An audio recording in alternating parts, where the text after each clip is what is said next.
അസ്സലാമു അലൈക്കും വറഹ്മത്തുള്ളാഹി. ബിസ്മില്ലാഹിർ റഹ്മാനിർ റഹീം. അൽഹംദുലില്ലാഹി റബ്ബിൽ ആലമീൻ.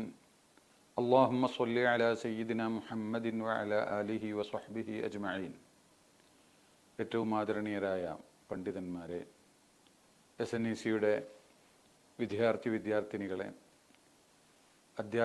അധ്യാപകന്മാരെ, രക്ഷിതാക്കളെ, പ്രിയപ്പെട്ട സുഹൃത്തുക്കളെ, അല്ലാഹു സുബ്ഹാനഹു വ തആലയുടെ അനുഗ്രഹത്തോടെ പുതിയ ഒരു അധ്യയന വർഷത്തേക്ക് SNEC പ്രവേശിച്ചിരിക്കുകയാണ്. 3 വർഷം പൂർത്തീകരിച്ചു. വളരെ പ്രതീക്ഷ നൽകുന്ന വിധത്തിൽ കഴിഞ്ഞ വർഷത്തെ എല്ലാ എക്സാമുകളും പൂർത്തീകരിച്ചു. എൻട്രൻസ് എക്സാമൊക്കെ സമയബന്ധിതമായി പൂർത്തീകരിച്ചു. അലോട്ട്മെൻറ്റും ഒക്കെ പൂർത്തീകരിച്ചതിന് ശേഷം കേരളീയ മുസ്ലിമീങ്ങളെ, അഹ്ലുസുന്നത്തി വൽ ജമാഅത്തിൻ്റെ പ്രവർത്തകരെ ഏറ്റവും സന്തോഷിപ്പിക്കുന്ന വിധത്തിൽ അതിൻ്റെ കേന്ദ്രീകൃത മുഖദ്ദിമ മനോഹരമായി നടത്താൻ അള്ളാഹു നമുക്ക് തൗഫീഖ് നൽകി. അതിനുശേഷവും വിദ്യാർത്ഥികൾ അഡ്മിഷൻ എടുത്തവരുണ്ട്. എല്ലാവർക്കും, നിലവിൽ പഠിച്ചുകൊണ്ടിരിക്കുന്നവർക്കും പുതുതായി ഈ സംവിധാനത്തിലേക്ക് വന്നവർക്കും ഒക്കെ നല്ല നിലയിൽ പഠിച്ച് എല്ലാ നിലക്കുമുള്ള ഗുണങ്ങളും മേന്മകളും വളർച്ചകളും നേടിയെടുക്കാൻ അള്ളാഹു അനുഗ്രഹിക്കട്ടെ എന്ന് ആദ്യമായി ദുആ ചെയ്യുന്നു. എല്ലാ വിദ്യാർത്ഥിനികൾക്കും ഹൃദയത്തിൽ നിന്നുള്ള സന്തോഷം അവരുമായി ഞാൻ പങ്കുവെക്കുകയും ചെയ്യുന്നു. ഈ അവസരത്തിൽ നമ്മുടെ ഈ അധ്യയന വർഷത്തിൻ്റെ തുടക്കവും ഹിജ്റയുടെ ആരംഭവും ഒരുമിച്ചാണ് വരുന്നത്. ഹിജ്റ നമുക്ക് നൽകുന്ന ഒരുപാട് പാഠങ്ങളുണ്ട്. അതൊന്നും നമുക്ക് മറക്കാൻ പാടില്ലാത്തതാണ്. അതുകൊണ്ട് തന്നെയാണ് മഹാനായ ഉമറുൽ ഖത്താബ് റളിയല്ലാഹു തആല അൻഹു, നമുക്കറിയാം നബി സല്ലല്ലാഹു അലൈഹി വസല്ലമ തങ്ങളുടെ സഹാബത്തിൻ്റെ കൂട്ടത്തിൽ ഏറ്റവും പ്രധാനികളുടെ കൂട്ടത്തിൽ എണ്ണപ്പെടുന്ന അശറത്തുൽ മുബശ്ശരീങ്ങളിൽപ്പെട്ട 4 ഖുലഫാ, ഏറ്റവും പ്രിയപ്പെട്ട റസൂലുള്ളാഹിൻ്റെ ഏറ്റവും പ്രിയപ്പെട്ടവരും ഏറ്റവും ആദരണീയരുമായ ഖുലഫാഉൽ അർബഅ, റാഷിദീങ്ങളായ ഖുലഫാഉൽ അർബഅ എന്ന പേരിൽ അറിയപ്പെടുന്ന മഹാന്മാരിൽപ്പെട്ട പ്രധാനിയായ ഉമറുൽ ഖത്താബ് തങ്ങൾ, അവർ മുൽഹമാണ് എന്നാണ് റസൂലുള്ളാഹി പറഞ്ഞത്. അള്ളാഹുവിൽ നിന്നുള്ള മുഹദ്ദസ്, മുൽഹം എന്ന് പറഞ്ഞാൽ അള്ളാഹു സുബ്ഹാനഹു വ തആല അവർക്ക് ഔലിയ എന്ന് നൽകുന്ന ആത്മീയ ജ്ഞാനം പ്രത്യേകമായി നൽകുന്ന ആളാണ് എന്നർത്ഥം. അവരുടെ നേതാവാണ് അവർ, അവരുടെ പ്രധാനപ്പെട്ട നേതാക്കളിൽപ്പെട്ട ഒരാളാണ് അവർ. അതിൻ്റെയൊക്കെ ഫലമായി പല അത്ഭുതങ്ങളും അവരിൽ നിന്നുണ്ടായിട്ടുണ്ട്. അതിൽപ്പെട്ട ഖിയാമത്ത് നാൾ വരെ മുസ്ലിം ലോകം ഓർക്കുന്ന വലിയൊരു അത്ഭുതമാണ് ഈ മുസ്ലിങ്ങളുടെ ഈ വർഷാരംഭം അത് ഹിജ്റയോട് ബന്ധിപ്പിക്കുക എന്ന അതിഗംഭീരമായ അർത്ഥവത്തായ തീരുമാനം. അത് ഒരുപാട് അർത്ഥങ്ങളുള്ള വിശാലമായ അർത്ഥതലങ്ങളിലേക്ക് സൂചിപ്പിക്കുന്ന ഒരു തീരുമാനമായിരുന്നു അത്. അതിൽപ്പെട്ട ഏറ്റവും പ്രധാനപ്പെട്ട ഒരു തീരുമാനമാണ് മുസ്ലിം ലോകം എന്തൊക്കെ മറന്നാലും അല്ലെങ്കിൽ മറക്കാൻ ശ്രമിച്ചാലും ഹിജ്റയെ മറക്കാൻ പാടില്ല. ഹിജ്റയിൽ നിന്ന് ലഭ്യമാകുന്ന അനുഭവ പാഠങ്ങൾ, അത് നമുക്ക് നൽകുന്ന സന്ദേശങ്ങൾ, അത് എന്നും ഹയ്യായി മുസ്ലിം ഉമ്മത്തിൽ നിലനിൽക്കണം. അതിനെ സംബന്ധിച്ച് ബോധവാന്മാരാവണം എന്ന് നാം മനസ്സിലാക്കിയിട്ടുള്ളതാണ്. നബി സല്ലല്ലാഹു അലൈഹി വസല്ലമ തങ്ങളെ അല്ലാഹു സുബ്ഹാനഹു വ തആല ഒരുപാട് ആദരവുകൾ നൽകി. കൂട്ടത്തിലെ ഏറ്റവും വലിയ ആദരവാണ് ഈ ഹിജ്റയുടെ അല്പം മുമ്പ് സംഭവിച്ച റജബ് മാസത്തിൽ സംഭവിച്ച ഇസ്രാ മിഅ്റാജ്. അതൊരു മഹാത്ഭുതമാണ്. ഭൗതികമായി പറയുമ്പോൾ ഒരു സെക്കൻഡിലോ ഒരു മിനിറ്റിലോ ഒന്നും നമുക്ക് പറയാൻ സാധ്യമല്ല. അങ്ങനെ വളരെ ചുരുങ്ങിയ ഒരു ഘട്ടം കൊണ്ട് ആകാശലോകങ്ങളെ ഭേദിച്ച മഹാനായ നബി സല്ലല്ലാഹു അലൈഹി വസല്ലമ തങ്ങൾ അവർ എത്തിപ്പെട്ടത് എവിടെയൊക്കെയാണ്, എന്തെല്ലാം ആദരവാണ് അല്ലാഹു സുബ്ഹാനഹു വ തആല അവർക്ക് നൽകിയത് എന്ന് കൃത്യമായി നമുക്ക് പോലും അറിയില്ല. ഫൗഹാ ഇലാ അബ്ദിഹി മാ ഔഹാ, അല്ലാഹു നൽകിയതൊക്കെ നൽകി എന്നാണ്. അത് എന്തൊക്കെയാണ് നമുക്ക് ആവശ്യമുള്ളത് നമുക്ക് അല്ലാഹുവിൻ്റെ റസൂല് പകർന്നു തന്നു. പിന്നെ എന്തൊക്കെയാണ് എന്ന് നമുക്കറിയില്ല. അത്രമേൽ ഗംഭീരമായ മഹത്തായ ആ സംരംഭം ഇസ്രാ മിഅ്റാജ് എന്ന് പറയുമ്പോൾ മക്കയിൽ നിന്ന് ബൈത്തുൽ മുഖദ്ദസിലേക്ക് പോകുന്നു, പിന്നീട് ആകാശങ്ങളെ ഭേദിക്കുന്നു. അതൊക്കെ വലിയ സംഭവങ്ങളാണല്ലോ. പക്ഷെ അതേ റസൂലുള്ളാഹി സ്വല്ലല്ലാഹു അലൈഹി വസല്ലമ തങ്ങൾ ഇവിടെ വളരെ പ്രയാസപ്പെടുന്ന ഒരു കാഴ്ചയാണ് നാം കാണുന്നത്. സ്വല്ലല്ലാഹു അലൈഹി വസല്ലമ തങ്ങൾ മക്കക്കാർ അവരുടെ ഇടയിൽ ജീവിച്ച് 13 വർഷം പരമാവധി അവർ തന്നെ ഈ മഹത്തായ ഈ റിസാലത്ത്, ഈ ദീൻ, ഈ അള്ളാഹുവിൻ്റെ അവസാനത്തെ ഈ സന്ദേശം അത് ഏറ്റെടുത്തു എന്ന ആ ബഹുമതി മക്കക്കാർക്ക് തന്നെ ലഭിക്കട്ടെ, അതിന് അവർ പാകപ്പെടട്ടെ എന്ന് കരുതി റസൂലുള്ള ക്ഷമിച്ചും സഹിച്ചും 13 വർഷം തള്ളി നീക്കി. അതിൻ്റെ ഇടയിൽ സംഭവിച്ചതൊക്കെ സംഭവിച്ചു. തായിഫിലേക്ക് പോയ സംഭവമൊക്കെ നമുക്കറിയാം. അള്ളാഹുവിൻ്റെ റസൂലിനെ കല്ലെറിഞ്ഞ് വേദനിപ്പിച്ച് വേദന സഹിക്കവയ്യാതെ റോട്ടിൽ ഇങ്ങനെ ഇരിക്കുകയാണ്. ആ രംഗം ചരിത്ര ഗ്രന്ഥങ്ങളിൽ വിവരിക്കുന്ന ഭാഗമൊക്കെ നാം വായിക്കുമ്പോൾ കണ്ണു നിറയാതെ നമുക്ക് അത് വായിച്ചു പോകാൻ സാധ്യമല്ല.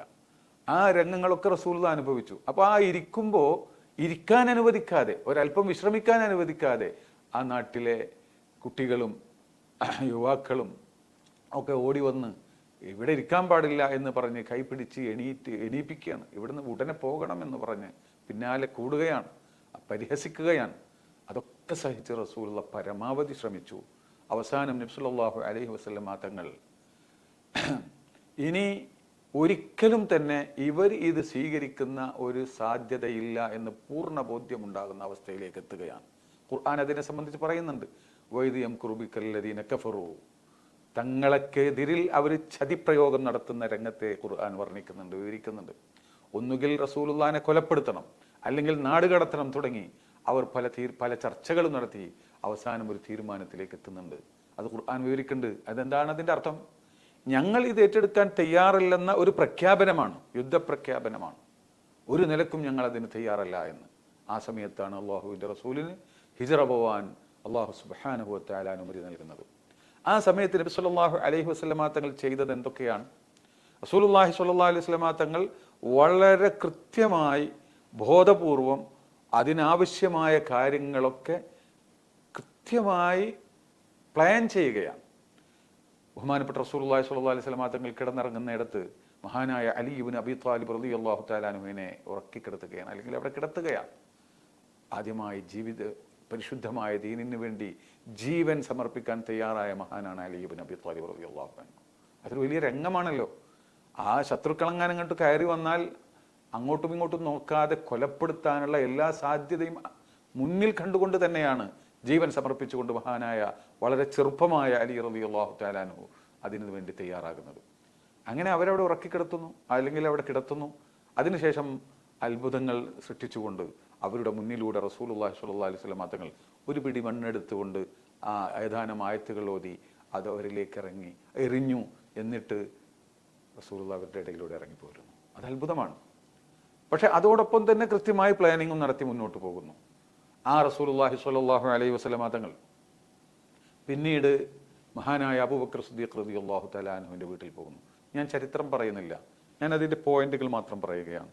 മഹാനായ അബൂബക്കർ സിദ്ദീഖ് റളിയല്ലാഹു തആല അൻഹുവിൻ്റെ മകൾ അസ്മാ ബീവി റളിയല്ലാഹു തആല അൻഹയെ ഒക്കെ ഉപയോഗപ്പെടുത്തി ഈ യാത്ര പൂർണ്ണ അർത്ഥത്തിൽ വിജയിക്കാൻ, ശത്രുക്കളുടെ കണ്ണ് വെട്ടിച്ച് മദീനയിലേക്ക് എത്താൻ ഒരു സാധാരണ മനുഷ്യൻ എന്തൊക്കെ ചെയ്യണോ അതൊക്കെ വളരെ ബുദ്ധിപൂർവ്വം റസൂലുള്ളാഹി സ്വല്ലല്ലാഹു അലൈഹി വസല്ലം തങ്ങൾ പ്ലാൻ ചെയ്തുകൊണ്ട് കൃത്യമായി എല്ലാ കാര്യത്തിനും ആളുകളെ ഏർപ്പാടാക്കിയിട്ടാണ് അവിടെ നിന്ന് ഇറങ്ങുന്നത്. ഇവർക്ക് ഗുഹയിൽ കുറച്ചു കാലം ഒളിച്ച് ജീവിക്കേണ്ടി വരും. അങ്ങനെ വരുമ്പോൾ അവർക്ക് ഭക്ഷണം കഴിക്കണം. ഞാൻ റബ്ബി യുത്ഇമുനി റബ്ബി വയസ്ഖീനി എന്ന് പറയുന്ന അതേ റസൂലുള്ളാഹി തന്നെയാണ്. ഞാൻ അള്ളാഹുവിൻ്റെ സാമീപ്യത്തിലാണ്, അള്ളാഹു എനിക്ക് ഭക്ഷണം തരുന്നു, വെള്ളം തരുന്നു, അതുകൊണ്ട് എനിക്ക് നിങ്ങളെപ്പോലെ ഭക്ഷണം കഴിക്കേണ്ടതില്ല എന്ന് പറയുന്ന അതേ റസൂൽ സല്ലല്ലാഹു അലൈഹി വസല്ലം തങ്ങൾ ഇവിടെ കൃത്യമായി ഭക്ഷണം കൊണ്ടുവരേണ്ട കാര്യം ഏർപ്പാടാക്കുന്നു. ആ ഭക്ഷണമായി വരുമ്പോൾ ആ കാൽപ്പാടുകളിലൂടെ ശത്രുക്കൾ നമ്മെ മണത്തറിയാൻ സാധ്യതയുണ്ട്, നമ്മെ മനസ്സിലാക്കാൻ സാധ്യതയുണ്ട് നമ്മുടെ സങ്കേതം. അപ്പോൾ ആ കാൽപ്പാടുകൾ മായ്ച്ചു കളയണം. അതിന് അവിടെ ആടിനെ മേക്കാൻ ആളെ ഏർപ്പാട് ചെയ്യുന്നു. മാഷാ അള്ളാഹ്. അങ്ങനെ തഖ്തീത്ത് കണ്ടോ, കൃത്യമായ പ്ലാനിങ്. ആ പ്ലാനിങ് നടത്തി നബി സല്ലല്ലാഹു അലൈഹി വസല്ലം തങ്ങൾ ഗുഹയിൽ പോയി. അവിടെ ചെന്ന് ദിവസങ്ങൾ അവിടെ ഒളിവിൽ കഴിയുകയാണ്. മഹാനായ സിദ്ദീഖുൽ അക്ബർ റളിയല്ലാഹു തആല അൻഹു സാനിയ ഇസ്നൈൻ ഖുർആൻ നസ്സായി ഇത് യഖൂലു ലി സാഹിബിഹി, പരിശുദ്ധ ഖുർആൻ നസ്സായി അല്ലാഹുവിൻ്റെ റസൂലിൻ്റെ സഹാബി എന്ന് കൃത്യമായി രേഖപ്പെടുത്തിയ സഹാബിയാണ് മഹാനായ സിദ്ദീഖുൽ അക്ബർ റളിയല്ലാഹു തആല. ആ ഒരു 3 ദിവസം നമ്മൾ വിചാരിക്കുന്ന പോലെ വെറും ഒരു ഒളിച്ചിരിക്കൽ മാത്രമൊന്നുമല്ല, അതിലൂടെ തൻ്റെ ഖലീഫയെ വാർത്തെടുക്കുക കൂടെയായിരുന്നു അവിടെ റസൂലുള്ളാഹി ചെയ്തത്. ഒരു മെലിഞ്ഞൊട്ടിയ മഹാനായ അബൂബക്കർ സിദ്ദീഖ് റളിയല്ലാഹു തആല അൻഹു ഒരു വേള നമുക്കറിയാം റസൂലുള്ളാഹി വഫാത്തായി. ആ സമയത്തുണ്ടായ ഒരുപാട് പ്രയാസങ്ങൾ, ഒരുപാട് ആഭ്യന്തര കലാപങ്ങൾ എന്ന് തന്നെ പറയാം, പ്രശ്നകലുഷിതമാണ്. ഒരു കൂട്ടം സഹാബത്തിനെ റസൂലുള്ളാഹി സ്വല്ലല്ലാഹു അലൈഹി വസല്ലം തങ്ങൾ മറ്റൊരു സ്ഥലത്തേക്ക് യുദ്ധത്തിന് വേണ്ടി തയ്യാറാക്കി പറഞ്ഞയക്കുന്ന സമയത്താണ് ഈ വഫാത്ത് സംഭവിക്കുന്നത്. എന്നിട്ടും ആ സമയത്ത് യുദ്ധപ്രഖ്യാപനം നടത്തുന്ന സിദ്ദീഖുൽ അക്ബർ റളിയല്ലാഹു തആല അൻഹു, ഉമറുൽ ഖത്താബ് റളിയല്ലാഹു തആല അൻഹു ആപേക്ഷികമായി നോക്കുമ്പോൾ കരുത്തനും ശക്തനുമാണ് കാഴ്ചയിൽ തന്നെ. നിങ്ങളെ കണ്ടാൽ പിശാച് പോലും ഭയപ്പെട്ടു പോകുമെന്ന് പറഞ്ഞ മഹാനാണ് ഉമറുൽ ഖത്താബ് റളിയല്ലാഹു തആല. ആ ഉമറുൽ ഖത്താബ് റളിയല്ലാഹു തആല അൻഹു പോലും ഇപ്പോൾ ഒരു യുദ്ധത്തിന് നമുക്ക് പോകുന്നത് ഗുണകരമാണോ എന്ന് സംശയിച്ച് ശങ്കിച്ച് നിൽക്കുന്ന രംഗമുണ്ട്. ആ സമയത്ത് മഹാനായ സിദ്ദീഖുൽ അക്ബർ റളിയല്ലാഹു തആല അൻഹു ഉമറുൽ ഖത്താബ് റളിയല്ലാഹു അൻഹുവിന്റെ കോളറിങ് പിടിച്ചുകൊണ്ട് പറഞ്ഞു, ജബ്ബാറുൻ ഫിൽ ജാഹിലിയ്യത്തി വഖവ്വാറുൻ ഫിൽ ഇസ്ലാം. ജാഹിലിയ കാലത്ത് നിങ്ങൾ വലിയൊരു ധീരനും പോക്കിരിയും ഒക്കെ ആയിരുന്നല്ലോ, ഇപ്പോൾ നിങ്ങൾ ഭീരുവായി മാറിയോ? അയൻഖുസുദ്ദീൻ വ അന ഹയ്യുൻ. ഈ ദീനിന് എന്തെങ്കിലും ഒരു കോട്ടം സംഭവിക്കുകയോ ഞാൻ ജീവിച്ചിരിക്കെ എന്ന് പറയുന്ന ഒരു അതിശക്തനായ സിദ്ദീഖുൽ അക്ബർ റളിയല്ലാഹു അൻഹുവിനെ നമ്മൾ കാണുകയാണ്. ഈ ഖലീഫയെ വാർത്തെടുക്കുകയായിരുന്നു അവിടെ. അതിൽ കുറെ ആത്മീയമായ വിഷയങ്ങൾ, ഒരു ഷെയ്ഖും മുരീദും തമ്മിലുള്ള പല വിഷയങ്ങളും അതിൻ്റെ ഉള്ളിൽ ഒളിഞ്ഞു കിടക്കുന്നുണ്ട് എന്ന് മഹാന്മാരായ ആരിഫീങ്ങളായ പണ്ഡിതന്മാർ രേഖപ്പെടുത്തിയിട്ടുണ്ട്. ഞാൻ ആ ഭാഗത്തേക്ക് വിശദമായി പോവുകയല്ല, സൂചനകൾ പറയുന്നു എന്ന് മാത്രം. അങ്ങനെ മഹാനായ റസൂലുള്ളാഹി സ്വല്ലല്ലാഹു അലൈഹി വസല്ലം തങ്ങൾ നമ്മുടെ ഇവിടുത്തെ വിഷയം അതാണ്. കൃത്യമായി എല്ലാറ്റിനും പ്ലാൻ ചെയ്തുകൊണ്ട് പിന്നീട് മദീനയിലേക്ക് സാധാരണ പോകുന്ന വഴിയല്ലാത്ത മറ്റൊരു വഴി മാറിപ്പോവുകയാണ്. അപ്പോൾ വഴികാട്ടിയവരെ നിശ്ചയിക്കുന്നു. വാസ്തവത്തിൽ ആ വഴികാട്ടി മുസ്ലിമല്ല, എന്നിട്ടും അവരെ നിശ്ചയിക്കുന്നു. അങ്ങനെ ഓരോരോ വിഷയങ്ങൾ എടുക്കുമ്പോൾ ഒരുപാട് നമുക്ക് പറയാനുണ്ട്. ഇതിൻ്റെ അർത്ഥം എന്താണ്? ഇതിലൂടെ എന്താണ്, എന്ത് സന്ദേശമാണ് റസൂലുള്ളാഹി സ്വല്ലല്ലാഹു അലൈഹി വസല്ലം തങ്ങൾ നൽകുന്നത്? ഇവിടെ ചിലപ്പോൾ ശത്രുക്കൾ പറയാറുണ്ട്, ഇസ്ലാമിനെ സംബന്ധിച്ച് മനസ്സിലാക്കാത്ത, അതിൻ്റെ യഥാർത്ഥ അടിസ്ഥാന തത്വങ്ങളെ അറിയാത്ത ആളുകൾ ചോദിക്കാറുണ്ട്, ഒരു സെക്കൻഡ് കൊണ്ട് ആകാശലോകം സഞ്ചരിച്ച മുഹമ്മദിനെ, അല്ലെങ്കിൽ സഞ്ചരിപ്പിച്ച മുഹമ്മദിനെ സ്വല്ലല്ലാഹു അലൈഹി വസല്ലം ഇത്ര പ്രയാസപ്പെടുത്തേണ്ട ആവശ്യമുണ്ടോ? ആ ദൈവം തമ്പുരാന് കളിയാക്കുന്നവർ പറയുന്നതാണ്. ഒരു സെക്കൻഡ് കൊണ്ട് അങ്ങോട്ട് മദീനയിൽ എത്തിച്ചാൽ മതിയായിരുന്നില്ലേ? അല്ലെങ്കിൽ ബദറിൽ ഇറക്കിയ മലക്കുകളൊക്കെ എവിടെയായിരുന്നു എന്നൊക്കെ ചോദിക്കുന്നവരുണ്ട്. ഇവിടെ പ്രവാചകന്റെ പ്രവർത്തനങ്ങൾക്ക് കൃത്യമായ ലക്ഷ്യങ്ങളുണ്ട്. ഉമ്മത്തിന്, ഈ സമൂഹത്തിന്, ഈ ലോകാവസാനം വരെ വരുന്ന സമൂഹത്തിൻ്റെ ജീവിതത്തെ വരച്ചു കാണിക്കുകയായിരുന്നു റസൂലുള്ളാഹി സ്വല്ലല്ലാഹു അലൈഹി വസല്ലം തങ്ങൾ. അവരുടെ ജീവിതത്തിൽ കടന്നു പോകുന്ന വ്യത്യസ്തമായ ഘട്ടങ്ങളുണ്ട്. ആ ഘട്ടങ്ങളിലൊക്കെ അവർ അവലംബിക്കേണ്ടുന്ന രൂപങ്ങളെ, പ്രവർത്തനങ്ങളെ, അതിന് മാതൃകയാവുകയായിരുന്നു. ഈ ഉമ്മത്ത് അവിടെ പല ഘട്ടങ്ങൾ അവരുടെ ജീവിതത്തിൽ കടന്നു പോകും. അതിൽ സന്തോഷത്തിൻ്റെ, അന്തസ്സിൻ്റെ, അഭിമാനത്തിൻ്റെ, ഇസ്സത്തിൻ്റെ കാലഘട്ടം ഉണ്ടാകും. എന്നാൽ അവർ ദുർബലരായ ഘട്ടങ്ങളുണ്ടാകും, അവർ പ്രയാസം അനുഭവിക്കുന്ന ഘട്ടങ്ങളുണ്ടാകും. അവിടെയൊക്കെ വാളെടുക്കുകയോ അല്ലെങ്കിൽ അത്തരത്തിലുള്ള കാര്യങ്ങളോ ചെയ്യുകയല്ല അവിടെ കരണീയമായിട്ടുള്ളത്. അനാവശ്യമായി എവിടെയും വാളെടുക്കാൻ ഇസ്ലാം പറയുന്നില്ല, അത് മറ്റൊരു വിഷയം. എന്നാൽ തന്നെ ഇത്തരത്തിലൊരു ഘട്ടത്തിൽ, ജീവിക്കാൻ കഴിയാത്തൊരു ഘട്ടത്തിൽ അവിടെ സ്വീകരിക്കേണ്ടുന്ന രൂപം എന്താണ്, അതിനെ അവിടെ ഒരു അത്ഭുതം കാണിച്ചുകൊണ്ട്, മുഅ്ജിസത്ത് കൊണ്ട് കാണിച്ചാൽ അത് അവിടെ വ്യക്തമാവുകയില്ല. അത് റസൂലുള്ളാഹിന്റെ ജീവിതം കൊണ്ട് കാണിച്ചു തരികയാണ്. കാരണം എല്ലാവർക്കും ഈ അത്ഭുതം ഉണ്ടാവില്ലല്ലോ. അപ്പോൾ കൃത്യമായി പ്ലാൻ ചെയ്ത് അതിനെ അതിജീവിക്കാൻ ആവശ്യമായ പദ്ധതികൾ ആവിഷ്കരിച്ച് അവിടെ സഹനത്തോടുകൂടെ, ക്ഷമയോടുകൂടെ നമ്മൾ കാര്യങ്ങളെ കൈകാര്യം ചെയ്യാനുള്ള കൃത്യമായ രേഖ വരച്ച് കാണിക്കുകയായിരുന്നു റസൂലുള്ളാഹി സ്വല്ലല്ലാഹു അലൈഹി വസല്ലം. മനസ്സിലായോ? അപ്പോൾ പക്ഷെ അവിടെയും വലിയൊരു പാഠം നൽകുന്നുണ്ട് ഖുർആൻ. പരിശുദ്ധ ഖുർആനിലെ ചരിത്രാവതരണം എന്ന് പറഞ്ഞാൽ അതിങ്ങനെ അതിൻ്റെ ആദ്യം മുതൽ അവസാനം വരെ വിശദമായി ചരിത്രം അവതരിപ്പിക്കാറില്ല പരിശുദ്ധ ഖുർആൻ. ഏതൊരു ചരിത്രത്തിൽ നിന്നും നാം അതിൽ നിന്ന് ഉൾക്കൊള്ളേണ്ടുന്ന പാഠം അതിങ്ങനെ പ്രത്യേകം എടുത്തു കാണിക്കുക, അതിങ്ങനെ വരച്ച് കാണിക്കുക, അതാ ഖുർആൻ ചെയ്യുക. ഹിജ്റയിൽ നിന്നും പ്രത്യേകം എടുത്തു കാണിച്ച ചില രംഗങ്ങളുണ്ട്. നമ്മളിപ്പോൾ പറഞ്ഞ ഓരോ കാര്യം ഖുർആനിൽ വന്നതല്ല, അതിൻ്റെ വിശദീകരണങ്ങൾ അതിൻ്റെതായ വ്യാഖ്യാനങ്ങളിലും ചരിത്ര ഗ്രന്ഥങ്ങളിലും ഹദീസിൻ്റെ ഗ്രന്ഥങ്ങളിലും രേഖപ്പെട്ടതാണ്. എന്നാൽ അതിൻ്റെ ഒക്കെ ആകത്തുക, അതിൽ നിന്ന് ഉമ്മത്ത് പഠിക്കേണ്ട ആ പ്രധാന പോയിന്റ്സ് അതൊക്കെ പരിശുദ്ധ ഖുർആൻ സൂചിപ്പിച്ചിട്ടുണ്ട്. ഇതൊക്കെ ചെയ്ത് ഗുഹയിൽ പോയി എന്തുണ്ടായി? ശത്രുക്കൾ അവിടെ എത്തി. എന്തിനാ അവിടെ എത്തിയത്? വലിയൊരു പാഠം ഉമ്മത്തിന് നൽകി. ഈ കൃത്യമായി ഇതൊക്കെ പ്ലാൻ ചെയ്ത് നടത്തുമ്പോഴും അതിൽ മാത്രം അവലംബിച്ചുകൊണ്ട് ആവരുത് ഒരിക്കലും ഒരു വിശ്വാസിയുടെ പ്രവർത്തനം. ശത്രുക്കൾ അവിടെ എത്തി. മഹാന്മാരായ റസൂലുള്ളാഹിയും സിദ്ദീഖ് റളിയല്ലാഹു അൻഹും അവരെ മുകളിൽ ഇങ്ങനെ കാണാം. അവർ താഴോട്ട് നോക്കിയാൽ നമ്മളെ കാണുമല്ലോ റസൂലേ എന്ന് മഹാനായ അബൂബക്കർ സിദ്ദീഖ് റളിയല്ലാഹു അൻഹു ആശങ്കപ്പെടുകയാണ്. അപ്പോൾ റസൂലുള്ളാഹി പറഞ്ഞത് എന്താ?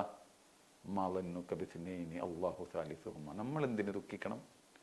നമ്മളെന്തിന് ആശങ്കപ്പെടണം? അള്ളാഹ് നമ്മുടെ കൂടെ ഇല്ലേ എന്നാണ്.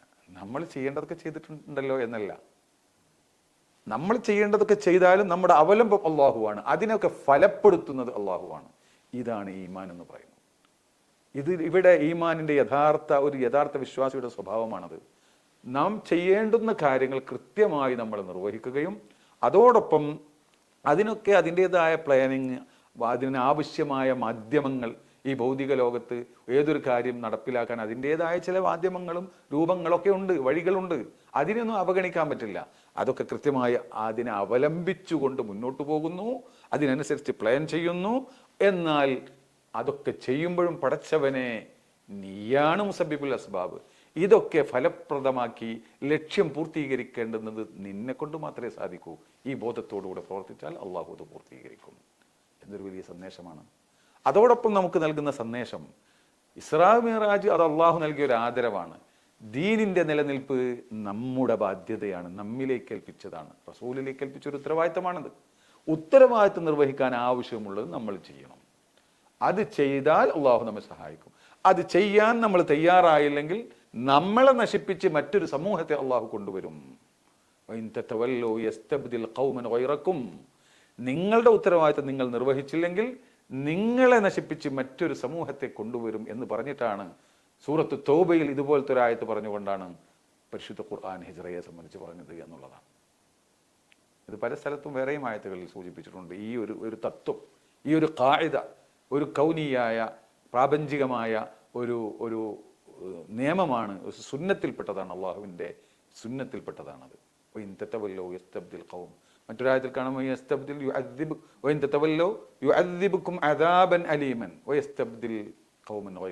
എന്ന്. ആ ആശയമുള്ള പല ആയത്തുകളും നമുക്ക് കാണാൻ കഴിയും. അപ്പോൾ ചുരുക്കത്തിൽ ഇത്തരത്തിലുള്ള ഒരുപാട് സന്ദേശങ്ങൾ ഈ ഹിജ്റ നൽകുന്നു. അത് മുഴുവനും പറയലല്ല നമ്മുടെ ഉദ്ദേശം. പ്രധാനപ്പെട്ട ചില പോയിന്റുകളും പ്രത്യേകിച്ച് നമ്മുടെ വിദ്യാർത്ഥികൾക്കും അതുമായി ബന്ധപ്പെട്ട SNEC കുടുംബത്തിന് എനിക്ക് നൽകാനുള്ള സന്ദേശം, അൽഹംദുലില്ലാഹ്, അള്ളാഹു സുബ്ഹാനഹു വ തആല അനുഗ്രഹിച്ച് 3 വർഷം പൂർത്തീകരിച്ച SNEC ഇന്ന് അതിൻ്റെ ശൈശവദശ അത് വിട്ടുകടന്ന് അതിൻ്റെ നല്ല ഒരു അവസ്ഥയിലേക്ക് എത്തിയിരിക്കുകയാണ്. ഒരുപാട് പ്രതീക്ഷകൾ നൽകുന്ന ഒരുപാട് നേട്ടങ്ങൾ ഈ കുറഞ്ഞ വർഷം കൊണ്ട് തന്നെ നമുക്ക് നേടിയെടുക്കാൻ സാധിച്ചു. സമൂഹത്തിൽ വിശ്വാസ്യത നേടിയെടുക്കാൻ നമുക്ക് സാധിച്ചു. ഈ ഒരു അവസരത്തിൽ എൻ്റെ പ്രിയപ്പെട്ട വിദ്യാർത്ഥികളോട്, നിങ്ങൾക്ക് വേണ്ടി SNEC ഒരുപാട് പദ്ധതികൾ ആവിഷ്കരിച്ചിട്ടുണ്ട്. അൽഹംദുലില്ലാഹ്, നമ്മുടെ സിലബസും നമ്മുടെ ഔദ്യോഗിക വിദ്യാഭ്യാസവും ദീനീ വിദ്യാഭ്യാസവും അതോടൊപ്പം തന്നെ അനുബന്ധമായി നിങ്ങൾക്ക് അധിക പഠനത്തിനായി നൽകുന്ന ഒരുപാട് സംവിധാനങ്ങൾ, ഒരുപാട് കോഴ്സുകൾ, ഷോർട്ട് കോഴ്സുകൾ, ഇതൊക്കെ കൃത്യമായി ഇവിടെ പൂർത്തീകരിക്കപ്പെട്ടുകൊണ്ടിരിക്കുകയാണ്. പലതും പൂർത്തീകരിക്കപ്പെട്ട് കഴിഞ്ഞു. അങ്ങനെയുള്ള ഈ സന്ദർഭത്തിൽ നമുക്ക് നമ്മുടെ എഡ്യൂസിറ്റി വരികയാണ്. കേരളത്തിൻ്റെ പുറത്ത് നമ്മുടെ പ്രവർത്തനം തുടർന്നുകൊണ്ടിരിക്കുകയാണ്. ഇങ്ങനെയൊക്കെയുള്ള സാഹചര്യത്തിൽ ഇതൊക്കെ ഏറ്റെടുക്കാൻ കഴിയുന്ന പ്രഗത്ഭരായ, നല്ല ആഴത്തിൽ ഇൽമിൻ്റെ ആഴമറിഞ്ഞ, ദീനിൻ്റെ ആഴമറിഞ്ഞ, അതോടൊപ്പം ഭൗതിക രംഗത്ത് മികച്ചു നിൽക്കുന്ന പ്രഗത്ഭരായ ആളുകളെയാണ് നമുക്ക് ആവശ്യം. നമുക്ക് പ്രതിഭകളെയാണ് ആവശ്യം. നിങ്ങൾ അതിന് കഴിവുള്ളവരാണ്. വലിയൊരു സമൂഹത്തിൽ നിന്ന് പരീക്ഷ എഴുതി സെലക്ട് ചെയ്യപ്പെട്ടവരാണ് നിങ്ങൾ. അതിന് നിങ്ങൾ ഫലപ്രദമായി നിങ്ങളുടെ സമയം ഉപയോഗപ്പെടുത്തുക. നിങ്ങൾ തന്നെ അതിൽ ജാഗ്രത കാണിച്ചുകൊണ്ട് നമ്മുടെ സമയം വിലമതിച്ചതാണെന്നുള്ള ആ ശ്രദ്ധയോടുകൂടെ ഓരോ ഹിജ്റ വർഷം കഴിയുമ്പോഴും അല്ലാത്ത വർഷം കഴിയുമ്പോഴും നമ്മുടെ ആയുസ്സിൽ നിന്നാണ് ഇത് പോകുന്നത്. ഇത് തിരിച്ചു കിട്ടാൻ ഒരു മാർഗ്ഗമില്ല. അത് മനസ്സിലാക്കിക്കൊണ്ട് വളരെ ആത്മാർത്ഥമായി നമ്മുടെ സ്വയം, മറ്റുള്ളവർ നമ്മളെ ഉപദേശിക്കാൻ കാത്തു നിൽക്കാതെ കൃത്യമായി നാം തന്നെ മുൻകൈയെടുത്തുകൊണ്ട് ജാഗ്രത പുലർത്തിക്കൊണ്ട് നമ്മുടെ ഈ സംവിധാനത്തെ അതിൽ നാം തയ്യാർ ചെയ്തിട്ടുള്ള എല്ലാ കാര്യങ്ങളെയും പൂർണ്ണമായി ഉപയോഗപ്പെടുത്തണമെന്ന് വളരെ സ്നേഹത്തോടുകൂടെ എൻ്റെ പ്രിയപ്പെട്ട വിദ്യാർത്ഥികളെ ഉണർത്താൻ ഞാൻ ആഗ്രഹിക്കുകയാണ്. ഇൻഷാ അള്ളാഹ് പല കാര്യങ്ങളും പഠനരംഗം മുന്നോട്ട് പോകുമ്പോൾ പല പുതുമയാർന്ന പല പദ്ധതികളും നിങ്ങളിലേക്ക് എത്തിക്കൊണ്ടിരിക്കും. അതൊക്കെ നിങ്ങൾ ഉൾക്കൊള്ളുകയും അതിൽ നിന്നൊക്കെ എന്തെല്ലാം നിങ്ങൾക്ക് നേടിയെടുക്കാൻ കഴിയും അതൊക്കെ ഉപയോഗപ്പെടുത്തുകയും ചെയ്യണമെന്നും അഭ്യർത്ഥിച്ചുകൊണ്ട് അള്ളാഹു സുബ്ഹാനഹു വ തആല കഴിഞ്ഞ വർഷങ്ങളിലും കഴിഞ്ഞ കാലങ്ങളിലും നമ്മിൽ നിന്ന് വന്നുപോയ പാപങ്ങളൊക്കെ അള്ളാഹു പുറത്തു തരുമാറാവട്ടെ. നല്ലൊരു ഭാവി നമുക്കും മുസ്ലിം ഉമ്മത്തിനും അള്ളാഹു നൽകുമാറാവട്ടെ. നമ്മുടെ വിദ്യാർത്ഥികൾ, അധ്യാപകന്മാർ, അധ്യാപികമാർ, അവർക്കൊക്കെ ആ ഇൽമിനോടുള്ള ആ ഒരു ഇഷ്കും അതിനുള്ള ഒരു ആർത്തിയും അള്ളാഹു വർദ്ധിപ്പിച്ചുകൊണ്ട് നല്ല മുത്തഅല്ലിമീങ്ങളും ഉഖ്റവിയായ ആലിമീങ്ങളുമായി വളരാൻ അള്ളാഹു എല്ലാവർക്കും നമുക്കെല്ലാവർക്കും അള്ളാഹു തൗഫീഖ് ചെയ്യുമാറാവട്ടെ.